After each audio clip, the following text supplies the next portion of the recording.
Welcome, everybody, to The Huddle, KGUN9 streaming sports talk show. We come to you every single week at this time. I'm KGUN9 sports director, joined today by our weekend news anchor and also sportscaster as well, Ryan Fish. Ryan, good afternoon. How are you today?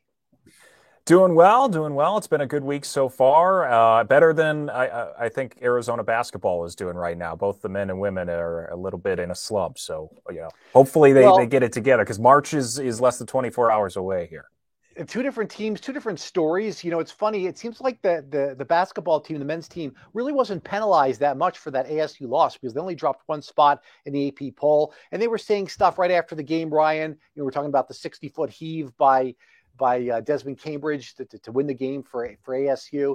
And, Arizona's talking about it after the game about how, we'll take that any time, a chance for a team to beat us on a 60-footer. But really, they shouldn't have been put in that position to begin with. And that's actually a three-point shooter who has shot more three-pointers than anybody for Arizona over several years. So, on one hand, they weren't penalized that much, and the other really should have been put in that spot. I think, Ryan, the real significance is where it puts Arizona in the situation as far as March Madness, because either UCLA or Arizona is going out west or staying out west. The other one's going away. And we saw last year how much that hurt Arizona when they had to play a Houston team in Texas. They want to stay west and play in Las Vegas. And I think, Ryan, they're going to have to beat UCLA two times, meaning the regular season finale and the Pac-12 tournament, in order to leap ahead of them and be that team in the West. What are your thoughts on that? I think they have to do that, and I think it's hard to see them doing that. I mean, just looking at the resumes, UCLA, even though they lost when they came to McKale, the Bruins did, they've got the better resume right now. They're the regular season champs, and just looking at their season-long list, they really don't have the kind of duds that Arizona has had this year. The Washington State game at home, the Oregon game on the road. They just have kind of had more of those games this year than they did last season, the first under Tommy Lloyd. And UCLA just hasn't had those bad losses that the Wildcats have this year, even though there haven't been too many. And you could even qualify this Arizona State one as another bad loss, even though it was a close one that took a little bit of magic at the end. I think Arizona absolutely needs to beat them twice in order to overtake them. And I just find it hard to see that happening because even in that game in McKale earlier this year, there was some home court noise, a little bit of support from the McKale crowd that helped them. I was at that game. It was a great atmosphere, but they didn't look great in that game. And also UCLA in that game shot about as bad from three as you could possibly shoot. It's hard to imagine them having that bad of a shooting night again. So I think maybe Arizona can split. Maybe they win the Pac-12 tournament, or maybe they win the regular season finale. I just find it hard to imagine them winning both of those games. And this is also the Arizona State game. Yeah, they were in it to the end. They needed a miracle to happen for the Sun Devils to lose it. But there have been a few concerns I've been seeing down the stretch here with the Wildcats, and that's not what you want to see as we head into March. You want to be peaking at this time, and there have just been a few things that concern me as a watcher and as a fan. Certainly depth and inconsistency are a couple of those. Ryan, I root hard for Arizona because, we were here in Tucson and sports anchor on the news, and you want the team to do well. There's more interest in the team. It's more enjoyable to cover. But I'll tell you what, there was a part of me, don't hate me, Arizona fans. You're putting this out there right now. There was a part of me that actually felt decent for Bobby Hurley. That guy coaches his brains out every single game. I didn't know at the time that I didn't know at the time that he actually was getting a bonus for his 20th win of the season. I believe that's in his contract. Somebody told me that at the grocery store. But I tell you what, that guy coaches his brains out every single game. And while I certainly wanted Arizona to win the game, I didn't feel badly for Bobby Hurley. I'm not one of those people who want to see him get thrown out and all. And yeah, I didn't like what he did after the game about waving to the Arizona fans if he really did that. But you know what? I think that's going to help ASU get in the tournament. It's a little bit of help for the Pac-12. So, it's possible that it doesn't cost Arizona that much. So just another take on that. One thing I think Wildcat fans and Sun Devil fans can agree on after that moment was probably the best Sun Devils men's basketball moment they've had in quite some time.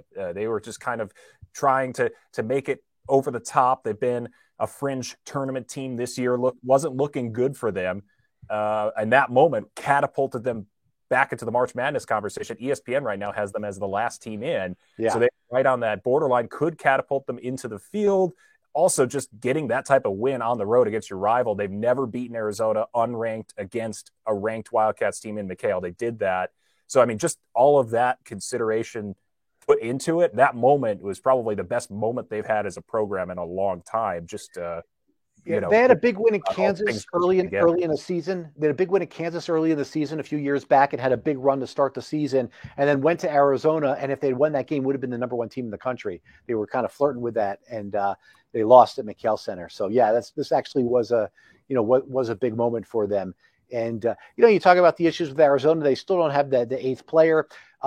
Tommy Lloyd received a little bit. He received a question, maybe a little bit of criticism. Should he have started Jordan Mays and Matt Lang, those two seniors? Should he have started that game at senior day? You could find a different time to work those guys in. Did that upset the flow of things to start the game? I tell you what, Jordan Mays played so well during that time. I'd rather see him in again or another couple of minutes later. Lang was he didn't do anything good or bad. You should have been asked there to ask that question. Why isn't he getting more minutes in the rotation? I tell you what, they are playing seven guys.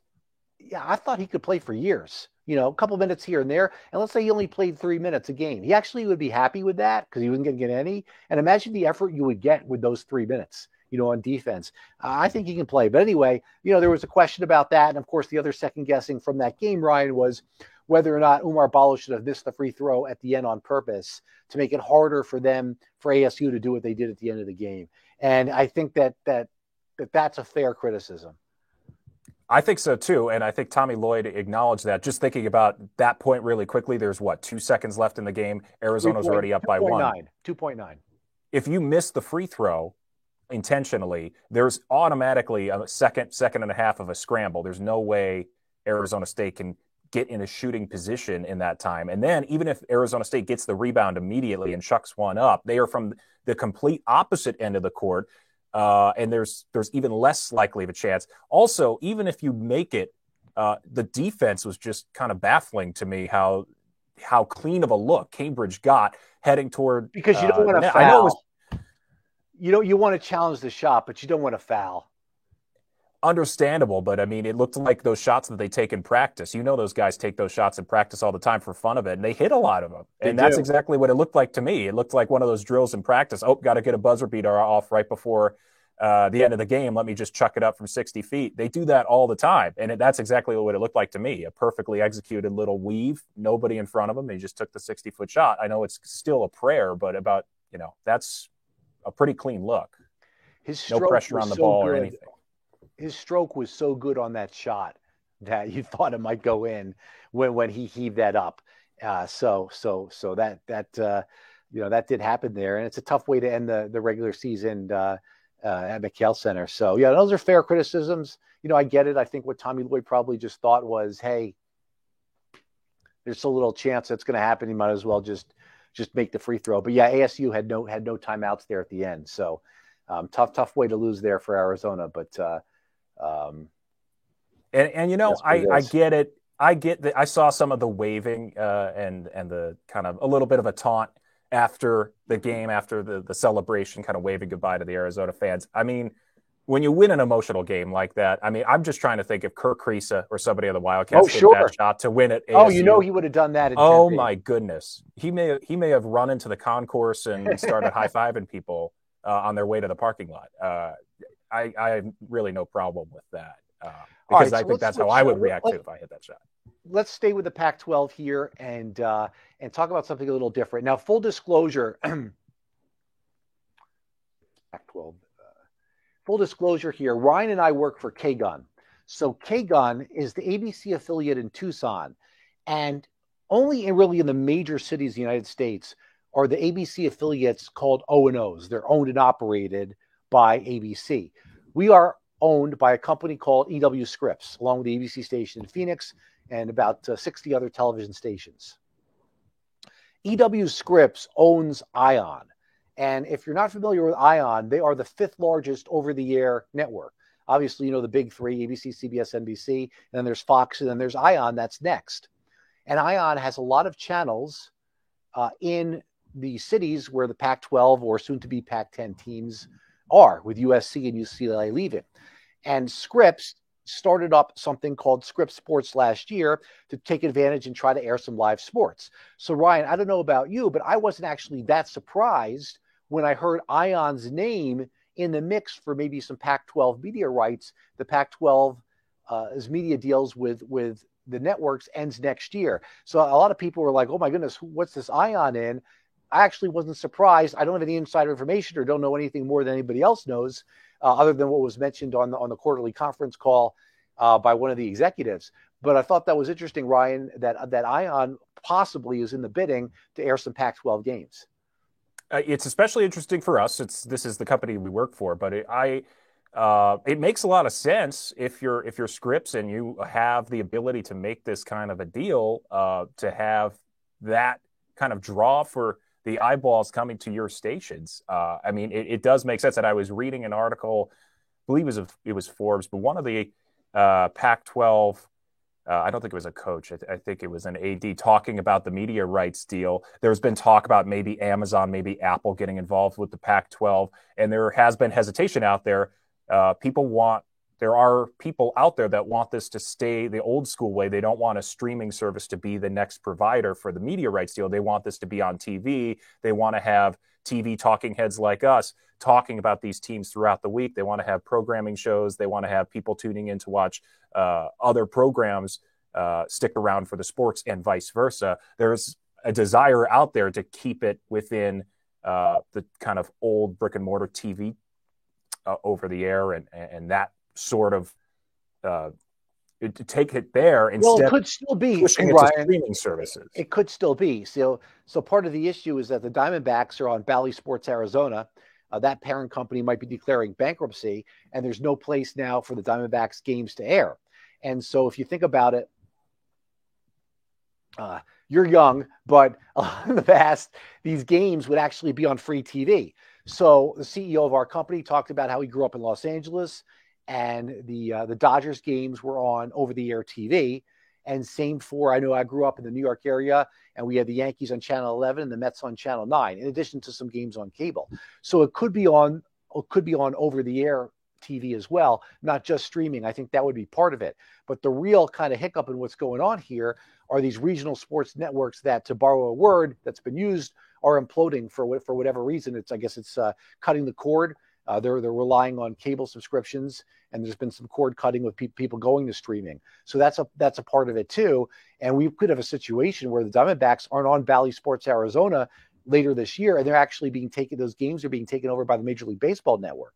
And so they got to figure out where to put them and how to distribute them. So it's a lot of change that's kind of going on. It's really interesting, and I think it's also this whole media deal and the media part of it is changing just as the conference is too. And that's what makes this so really intriguing and also really messy too, where yes, the Pac-12 is trying to stabilize itself. It's losing obviously USC and UCLA, and that was kind of the giant boulder thrown in the pond. And these are kind of the ripple effects afterward. So we have the media rights deal going on, and simultaneously you have all the rumors about the Four Corner schools maybe going to the Big 12, maybe not, maybe Pac-12 adding SMU and San Diego State. There's just a lot of change within the conference too. And so this media deal is getting talked about right now, and hopefully there'll be some resolution to this in March or April. But then there's also going to be either before, after, right around the same time, decisions made. Are we going to stay or are we going to go? Does it make sense for us to leave the conference or stay here? Do we like the new look of the Pac-12 going forward, or do we need to get out of town? So I think that's another factor in all of this too, is there's a lot of urgency here to get this done and get it done right and to sell this to the schools, because otherwise there's going to be pressure for them to leave and go for greener pastures in another conference. Well put, Ryan, for sure. And, speaking of change, not just the Pac-12 as we see there, but, as we talk about spring training and to talk a little bit about that now, and there are these moments in baseball history, like the live ball era or the DH or the wild card, and this year feels like one of those, and with the pitch clock and of what's going on. So for those who haven't seen a spring training game yet this year, baseball's going with a pitch clock, and it's every 15 seconds the pitcher has to pitch. Batter's got to be ready. If not, the pitcher gets called a ball. Batter gets a strike on him. 20 seconds with a runner on base. There is room for leeway. Like if somebody fouls something off the catcher and he's hurt, they'll give him a few extra seconds. Ryan, can you imagine that? Yeah. Can you imagine that? Someone's down on the ground. And, hey, man, it's all right. That's a ball. Got to get ready. Right. No. Okay. So Ryan, I love this.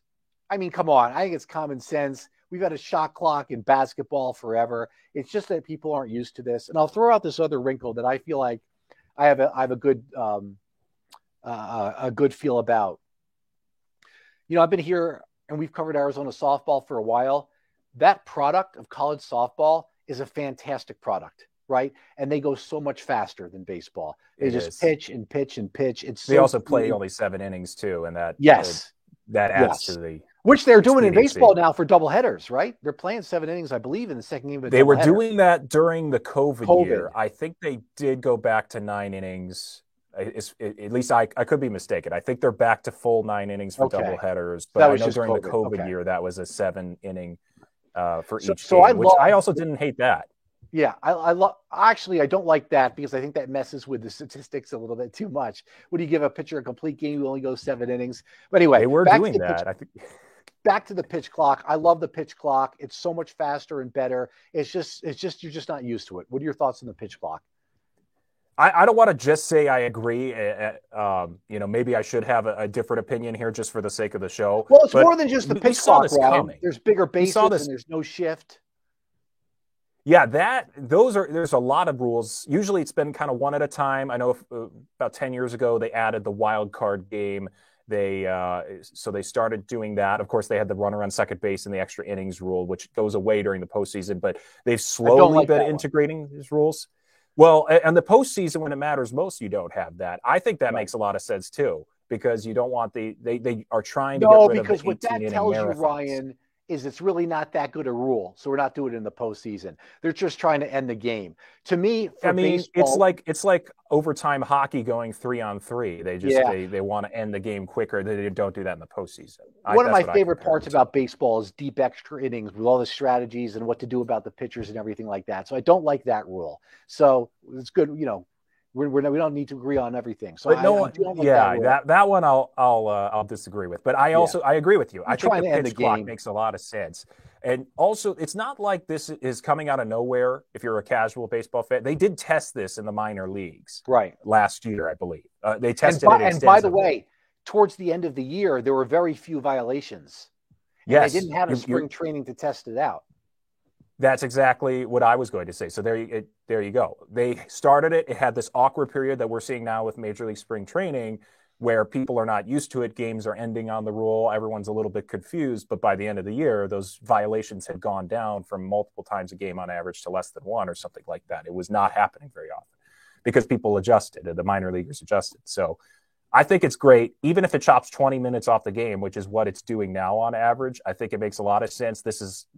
That has been one of the main complaints and main reasons why people have stopped watching baseball. People who watch love the tradition of it, but it hasn't adjusted to the modern viewer as well as other sports have. And people have just constantly complained about the games being too long, there being too much downtime. There's that famous viral clip that went on Twitter where it was the entire Kentucky Derby being played over just 2 Zach Greinke pitches, where he threw a pitch, had to shake off his catcher a few times, really was deliberate. And in the background, the Kentucky Derby happens, and the race ends as he gets ready to throw the next pitch. That clip right there went so viral because it encapsulated the problem that baseball had. And I think the people making the rules saw that and realized we need to do something here. And I like it. I think there'll be an adjustment. There'll be awkwardness. But I think a year from now, we'll be in a better place. Fastest 2 minutes in sports. I like that. I hadn't seen that one. Versus the slowest 2 minutes with that particular clip. This was from a few years ago. Have you ever seen the Secretariat race at Belmont when he won the Triple Crown? You'll like it. If you liked that viral video, watch anybody out there. Watch Secretariat win Belmont and it is a memorable clip. I'll tease a little bit of it. I guess I'm giving it away here, but what happens is he starts out, and it's a competitive race to start, and as it just keeps going and going and going, it gets less and less competitive, and the lead that he takes and the amount that he wins by is unbelievable. It's a fun clip to really show you how good he was. I will have to look that up because that does sound like something I would enjoy. All right, so finish it up where we start. Arizona basketball at USC, at UCLA. They're going to be a second-place team or a third-place team, depending upon how this week shakes up. So they get a 2 or a 3 seed in the Pac-12 tournament. And like I said before, I think, Ryan, that Arizona is going to need to be really pretty much to run the table in order from here on out, meaning those 2 games and the Pac-12 tournament to stay in the West. I think otherwise we're going to see UCLA stay in the West, and they're going to put Arizona elsewhere. Yeah, I agree with you there. And just I went ahead and looked at the bracketology for now, what ESPN currently has. If it keeps trending the way it is, and Arizona ends up getting that second best place in the Pac-12, they would be a 3 seed. Currently on this projection, playing UC Irvine, the Big West champion, as a 14. I just wanted to point this out. In which region? In which region? This would be in Midwest. Midwest. So they play the first 2 games in Sacramento, in the Midwest region. And then they happen to have, I would enjoy this because they have in that region in Sacramento, the 6th seed is Northwestern, which is where I went to school. And they're having the best season they've ever had. I still think Arizona would beat them, but to have those 2 teams play each other in a March Madness game, I think it would be, for me personally, appointment viewing. I just would take the day off just to watch the team I've been covering and growing up watching the Wildcats as a kid, and then going to school and watching the other Wildcats and covering the Purple Wildcats. I think that would be incredible. So in that scenario, I still think Arizona would make it to the Sweet 16, but then you would have Baylor and Houston in that region, and would be the next 2 teams you would play. And I don't like that for them. If you could avoid that scenario, that would be ideal. Yeah, another scenario would be if they give Xavier a 6th seed and Arizona plays Xavier in the first round. That's another juicy one. Ryan, thank you so much for filling in today for Pat and being part of the huddle. Great job, and appreciate the insights. And I think you did this on your off day, if I'm not mistaken. So yeah, but there are no off days. Everyone out there, go watch Secretariat and go watch Zach Greinke pitching slowly. We won't see that anymore. Good stuff. Good stuff. All right, everybody. Thank you so much for watching the Huddle KGUN 9 streaming sports talk show. For Pat Paris and Ryan Fish, I'm Jason Barr. We'll see you right back here at the same time next week.